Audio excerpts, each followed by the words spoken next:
Hello students, आज के इस क्लास में हम लोग एनसीईआरटी की प्रश्नावली 3.4 हल करेंगे और इसमें पहला प्रश्न दे रखा है निम्न समीकरणों के युग्म को विलोपन विधि तथा प्रतिस्थापन विधि द्वारा हल करें। तो दो विधियों द्वारा हमें प्रश्नों को हल करना है, तो एक पार्ट इसका लेके चलते हैं। तो पहले प्रश्न यानी फर्स्ट क्वेश्चन का सेकंड पार्ट 3x + 4y = 10 और दूसरा समीकरण दे रखा है 2x - 2y = 2। समीकरण 1 मान लेते हैं, इसको समीकरण 2 कर देते हैं। ये रहा। अब इसको हमें दोनों विधियों द्वारा हल करना है। प्रश्न परीक्षा में कुछ भी दिया जा सकता है, उसमें एक ही विधि दी होती है, चाहे विलोपन से करिए चाहे प्रतिस्थापन से करिए। तो उसमें विधि मेंशन नहीं की गई होगी, तो आपके पास चॉइस है, किसी भी मेथड से कर सकते हो। लेकिन अगर प्रश्न में लिखा है कि इसको विलोपन द्वारा ही करना है, इसको प्रतिस्थापन द्वारा करना है, तो आपको वही मेथड फॉलो करना होगा। तो अब इसको हम पहले विलोपन विधि द्वारा हल करके देखते हैं। विलोपन विधि, जिसको हम लोग एलिमिनेशन मेथड कहते हैं, एलिमिनेशन मेथड। इस मेथड में क्या करते हैं, हमें किसी एक चर राशि का विलोपन यानी उसको एलिमिनेट करना है, हटाना है। तो कैसे हटाते हैं एक चर राशि को? तो उसके लिए हम क्या करेंगे, किसी एक चर राशि को सिलेक्ट करके उसके जो गुणांक हैं उनको बस बराबर करना, इक्वल बनाना है। तो जैसे हमने यहाँ पर देखा y को, अगर हम देखते हैं y को सिलेक्ट कर लिया हमने, y का गुणांक पहले समीकरण में 4 है, दूसरे में -2 है, बल्कि हम संख्या केवल देखते हैं, ये +4 है और ये 2 है। तो अगर हमें दोनों के गुणांकों को बराबर करना हो तो हम क्या करें, सिंपली अगर हम सेकेंड इक्वेशन को 2 से मल्टीप्लाई कर दें तो 2 × 2 = 4y, यहाँ भी आ जाएगा, यहाँ भी 4y आ जाएगा। अच्छा, फिर अगर दोनों के चिन्ह समान होंगे तो घटाना होता है विलोपन करने के लिए, और अगर अलग अलग साइन है तो ऐड कर देंगे, जोड़ देंगे, तो वो विलोपित यानी एलिमिनेट हो जाएगा। तो किसी एक चर राशि का सिलेक्शन करना है, उनके गुणांकों को बराबर करना है, और उसको बराबर करने के लिए आपको समीकरण में किसी संख्या का गुणा करना पड़ेगा। हो सकता है कि दोनों समीकरणों में करना पड़ जाए, और ये भी हो सकता है किसी एक समीकरण में गुणा करके उससे भी हमारा काम चल सकता है। तो 4y और ये 2 का डबल है ये, तो इसका मतलब इसको 4 बनाने के लिए पूरे समीकरण में 2 से गुणा कर देंगे, और फिर चूंकि चिन्ह विपरीत है दोनों को जोड़ देंगे। तो हमने क्या किया कि समीकरण 1 + 2 × समीकरण 2, मतलब समीकरण 1 को, इक्वेशन 1 को हमने एज इट इज लिख लिया, सेकेंड इक्वेशन में 2 से मल्टीप्लाई कर दिया, तो सब में करेंगे, दोनों साइड में हो जाएगा। ये रहा। अब इसको अगर हम ऐड कर दें तो 4y - 4y ये कैंसिल हो गया, दोनों सेम साइन के हैं, और ये 4 + 3 हो गया 7x = 14, 10 + 4, तो x = आ जाएगा 14/7 यानी 2। तो x का मान हमें यहाँ से 2 मिल गया। तो x = 2 समीकरण 1 में रखने पर 1 का मान इस तरह से मिल जाने के बाद आपको उस चर राशि का मान चाहे समीकरण 1 या फिर 2 किसी में भी रख दीजिए, तो आपको जो दूसरी चर राशि है उसका आंसर मिल जाएगा। तो हमें x का मान 2 मिल गया है, इसको हम समीकरण 1 में रख सकते हैं, हम 2 में भी रख के फाइंड कर सकते थे, लेकिन हम 1 में रख ले रहे हैं। तो x = 2 रखेंगे तो 3 × 2 + 4y = 10, सो ये आ जाएगा 6 + 4y = 10। तो 4y को बाईं तरफ छोड़ते हुए 6 को राइट में ले जाएं, तो 4y = आ जाएगा 4, तो y = 4/4 दैट इज 1। तो x = 2, y = 1 इसका हल है। तो ये है विलोपन विधि। तो विलोपन विधि यानी एलिमिनेशन मेथड में किसी एक गुणांक, किसी एक चर राशि के गुणांक को बराबर कर लेते हैं, फिर अगर चिन्ह समान है तो घटाना है, चिन्ह विपरीत है तो ऐड कर देंगे, इससे वो चर राशि एलिमिनेट हो जाएगी, खत्म हो जाएगी, जो दूसरी चर राशि बचेगी उसका आंसर आपको तुरंत यहाँ से मिल जाएगा। तो ये थी विलोपन विधि। अब हम इसी क्वेश्चन को सॉल्व करते हैं। सेम क्वेश्चन है हमारा बट मेथड चेंज है और वो है प्रतिस्थापन विधि। दोनों में अंतर समझते चलिए। प्रतिस्थापन विधि, सब्स्टिट्यूशन मेथड। तो प्रतिस्थापन यानी सब्स्टिट्यूशन, प्रतिस्थापन का मतलब होता है एक को किसी दूसरे के स्थान पर रख देना। तो प्रतिस्थापन विधि द्वारा हम कैसे समीकरण को हल करते हैं, तो उसके लिए हम क्या करेंगे कि किसी एक समीकरण की सहायता से, किसी एक समीकरण को लेकर के एक चर राशि को सेलेक्ट कर लेंगे, उसको बाईं तरफ रखेंगे, बाकी दूसरी चर राशि और नियतांक को दाहिनी तरफ ले जाएंगे। मतलब कि जैसे समीकरण एक हमारा 3x + 4y = 10 है, तो अगर हमने सेलेक्ट किया कि y को हमें प्रतिस्थापित करना है तो y का मान x के पदों में ज्ञात कर लें और इसको समीकरण 3 दे दें। देखिए क्या किया, इन विलोपन विधि में आपने क्या किया था, किसी एक गुणांक को बराबर किया था, उसके लिए समीकरण को गुणा करना पड़ा था। प्रतिस्थापन में क्या करना है, एक चर राशि का मान एक समीकरण से निकाल करके दूसरे समीकरण में रखना है। तो हमने y को सिलेक्ट किया, y का मान x के पदों में निकाल लिया। अब यह मान y का, यह मान समीकरण 2 में रखने पर, यह जरूर ध्यान रखिएगा, अगर आपने एक चर राशि का मान समीकरण 1 से निकाला है तो 2 में रखेंगे, और 2 से निकालेंगे तो 1 में रखेंगे। अलग अलग समीकरण होने चाहिए, एक से मान निकाल करके दूसरे समीकरण में रखा जाता है। अच्छा, अब रख देते हैं जरा y का ये मान। तो आते हैं समीकरण 2 पर, तो 2x - 2 y के स्थान पर 10 - 3x/4 = 2। तो ठीक y के स्थान पर ये वैल्यू रख देनी है आपको। तो y के स्थान पर, तो y यहाँ है, इस y को हटा करके ये वैल्यू सेम यहाँ रख दी, बाकी 2x जैसा था वैसा लिखा, माइनस वैसे ही है, +2 राइट का वैसे ही, केवल y को प्रतिस्थापित कर दिया। अब इसको सरल करके और x का मान निकाल लिया जाए। तो 2 से कैंसिल कर दीजिए, 2 2 जा। अच्छा, अब अगर हम पूरे में एलसीएम ले लें तो ये 4x माइनस पहले ब्रैकेट ओपन होगा, साइन चेंज हो जाएगा, बराबर 2। अब इसको हल करना है तो ये 4 + 3 7x -10 बराबर 2 2 जा 4, तिरके गुणा कर दिया तो 7x बराबर, इस 10 को उधर ले जाएंगे प्लस हो जाएगा 14। तो x बराबर 14/7 यानी 2। तो देखिए x का मान 2 यहाँ भी था, इससे भी x का मान 2 ही आ रहा है, मान दोनों से सेम आएगा, मेथड आप कोई भी लगा दीजिए। अच्छा, अब आप क्या करेंगे, समीकरण 3 में, समीकरण 3 से x का ये मान सीधे रखिए, 10 - 3 दूनी 6/4, तो 10 - 6 होता है 4/4 यानी 1। तो x की वैल्यू 2, y की वैल्यू 1। तो यहाँ से भी जो सॉल्यूशन आ रहा है वो यही आ रहा है, x 2y = 1। तो सॉल्यूशन यहाँ से इस मेथड से और इस मेथड से दोनों से सेम आ रहा है, और साइड बाय साइड दोनों मेथड यहाँ पे लिख रखे हैं।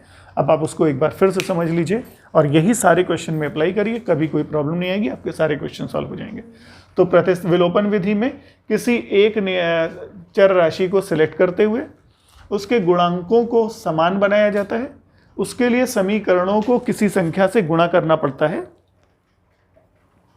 किससे करना पड़ता है वो डिपेंड करेगा क्वेश्चन में कौन सा गुणांक दिया गया।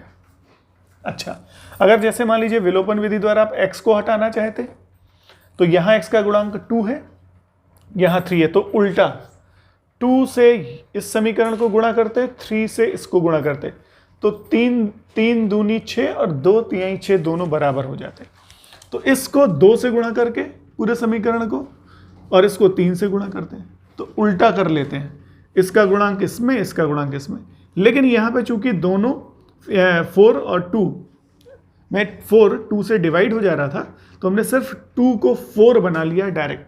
अब ऐसा भी कर सकते हैं, इसको 2 से गुणा कर देते तो 8y, इसको 4 से गुणा कर देते तो 8y, तब भी बराबर हो जाता। तो अगर कुछ भी कॉमन नहीं है तो इसको इधर मल्टीप्लाई कर देंगे, लेकिन अगर कॉमन मिल जाएगा तो आप इस तरह से कर सकते हैं कि देख लेंगे कि डिवाइड करके कि किस संख्या से गुणा कर दें कि ये दोनों गुणांक बराबर हो जाए। तो इस तरह से हम लोगों ने इसका हल कर लिया। और ये प्रतिस्थापन विधि में किसी एक चर राशि का मान दूसरी चर राशि के पदों में ज्ञात कर लेते हैं, फिर दूसरे समीकरण में इसको रख देते हैं, सॉल्व करके जो x का मान आता है उसको समीकरण 3 में रख देंगे, y का मान डायरेक्ट मिल जाएगा। तो इस तरह से हम लोग इसको हल कर सकते हैं।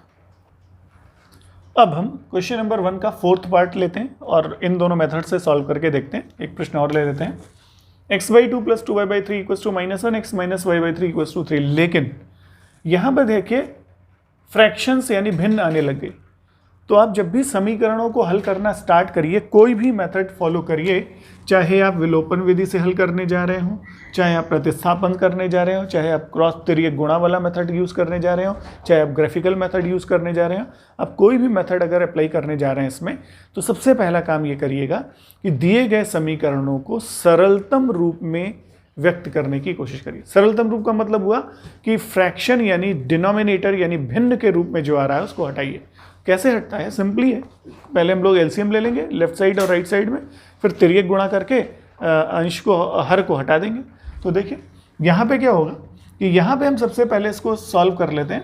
पहला समीकरण कि एलसीएम हो जाएगा 6, 3 से इसको गुणा करेंगे 3x प्लस 2 से इसको कर देंगे 4y इक्वल्स टू -1, ये था।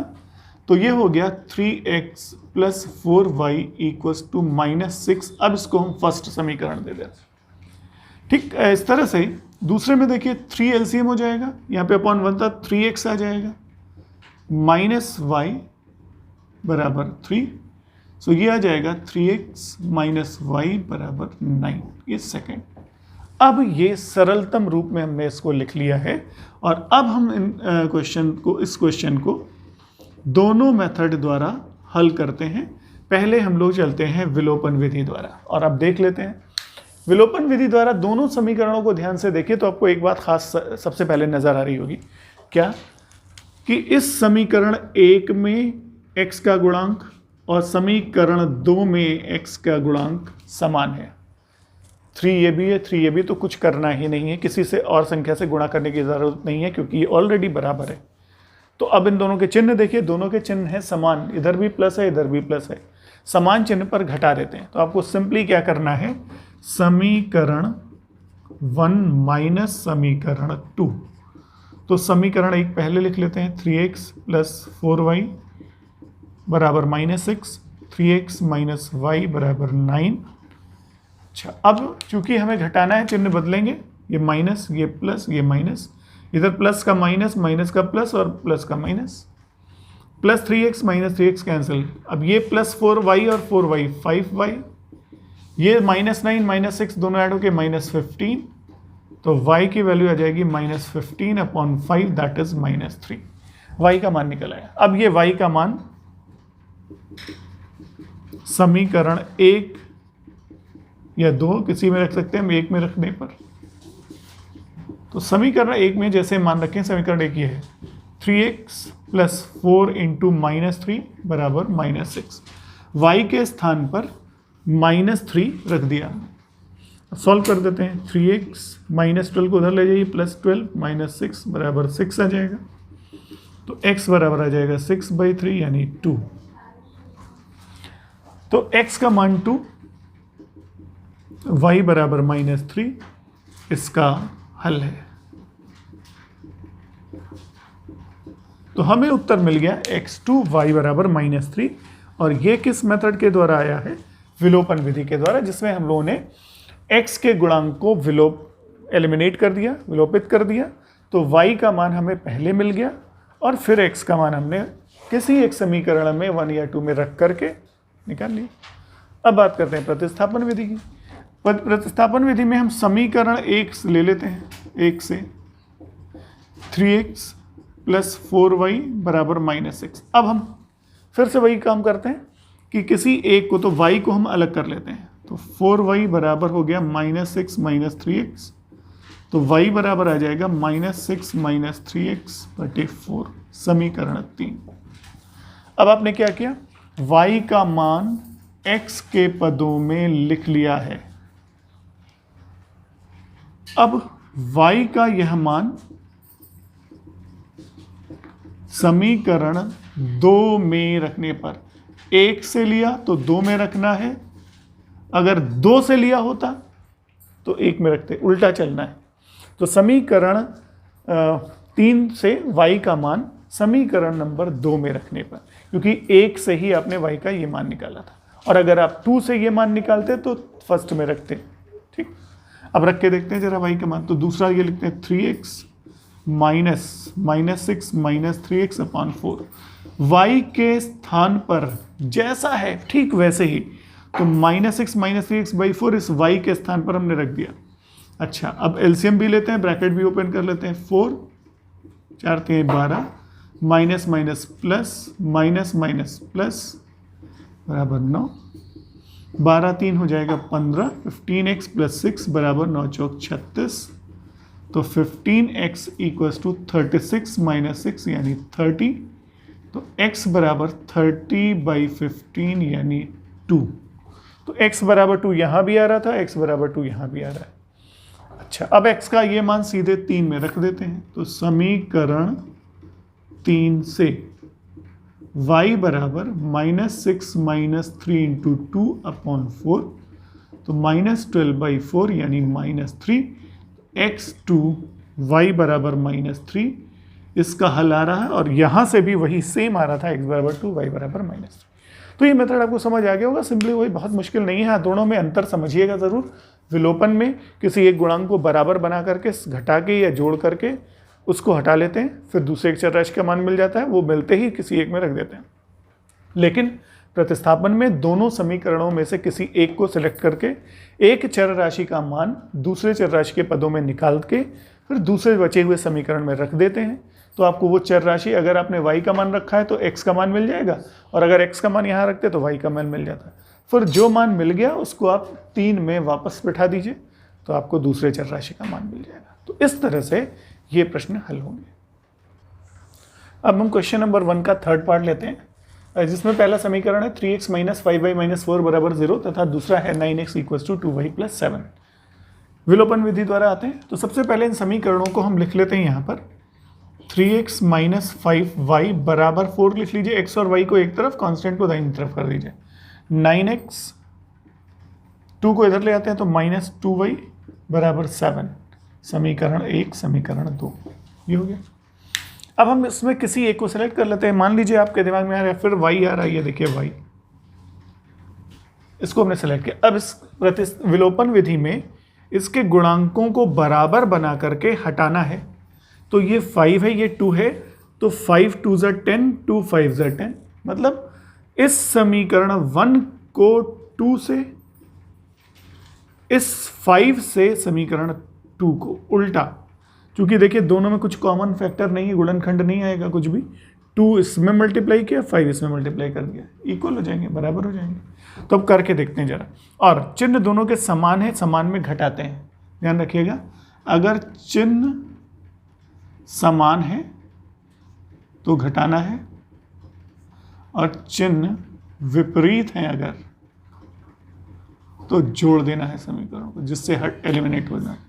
ये पॉइंट ध्यान रखने वाली बात है। चिन्ह अगर समान है तो घटा देते हैं, चिन्ह अगर विपरीत है जोड़ देते हैं। तो समान है तो हम लोग क्या करेंगे, घटाएंगे। लेकिन कैसे, क्या लिखेंगे इसको, समीकरण 1 या 2 गुणे समीकरण 1 -5 गुणे समीकरण 2। अब समीकरण 1 को पहले लिखते हैं और 2 से गुणा करते हुए सब में करना है। भूल मत जाइएगा, किसी एक में छोड़ दीजिए। 2 का गुणा तीनों में होगा। ऐसा होता है ज़्यादातर, कभी एक में कर जाते हैं, दूसरे में नहीं करते हैं, तो गलत हो जाएगा। तो सब में करना है। अब 5 का गुणा दोनों तरफ करना है, सभी में करना है। तो 9 × 5 = 45, -5 दूनी 10, 7 × 5 = 35। चिन्ह बदलना है, ये रहा। अब +10y माइनस, ये +10y - 10y कैंसिल हो गया। अब 45 और 6 तो -39x बचेगा, देखिए चिन्ह इसका नेगेटिव, इसका पॉजिटिव है। जब विपरीत चिन्ह होते हैं तो हम लोग घटाते हैं, और बड़े में से छोटे को घटाते हैं। तो 45 में से 6 गया, -39 है, और 45 का साइन है माइनस, क्योंकि बड़ा है 45 तो उसका साइन ही लिखते हैं, -39x हो गया। इक्वल्स टू ये हो जाएगा, इसमें भी घटाना पड़ेगा आपको, तो ये घटाएंगे तो आएगा 27 -27, तो x बराबर आ जाएगा -27 अपॉन -39, माइनस माइनस प्लस, और 3 27, तो 9/13, x बराबर आ जाएगा 9/13। तो हमें x का मान यहाँ से मिल गया। अब x का ये मान समीकरण 1 में रख देते हैं, तो समीकरण 1 से 3 × 9/13 -5y बराबर 4। अब इसको हल कर लेते हैं, तो क्या करेंगे, 27/13 -5y बराबर 4। एलसीएम ले लेते हैं, या पूरे में 13,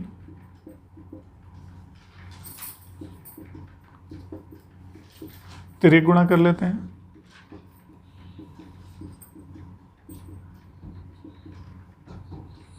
तो -65y = 52 -27, तो घटा लेते हैं,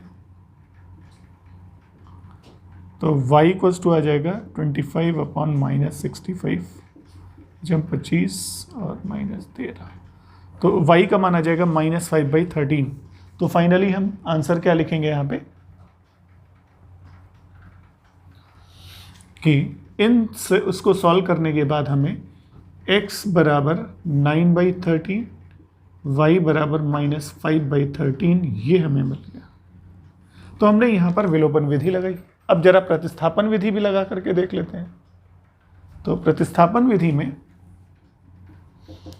पहले समीकरण से समीकरण 1 से किसी एक चर राशि को, तो 3x - 5y बराबर 4, इस बार हम x को बाईं तरफ रखते हैं, y को दाहिनी तरफ ले जाते हैं, साइन बदल जाएगा, x बराबर आ जाएगा 5y + 4/3, समीकरण नंबर 3। देखिए इस बार हमने क्या किया, -5y है, इसको दाहिने ले गए, +5y हो गया, फिर 3x बराबर 5y + 4 आ गया। अब x को फ्री करना है तो 3 से डिवाइड कर दिया, तो x का मान आ गया y के पदों में। अब ये मान x का समीकरण 2 में रखने पर, तो समीकरण 2 से क्या मिलेगा, 9 × x के स्थान पर रखा, फिर -2y बराबर 7। अब इसको हल कर लेते हैं, 3 3 का 9, 5 3 15 + 4 3 12, 15 में से 2 गया 13, 13y, 7 - 12, 13y = -5, तो y बराबर आ गया -5/13, और यहाँ से भी y -5/13 ही आया था। इसका मतलब सही आ रहा है आंसर, दोनों से एक सेम आया। अब ये y का मान यहाँ रख लेते हैं, तो समीकरण 3 से x बराबर -25/13 + 4/3, अब इसमें एलसीएम ले लीजिए, 13 3 39 हो जाएगा, -25 + 13 4 52 हो जाएगा। तो अब इसको अगर हम लोग घटा लें तो आ जाएगा 27/39, 3 से काट दीजिए 13, तो x का मान 9/13 और y का मान -5/13। इससे भी वही मान आ रहा है जो मान इसमें आ रहा था।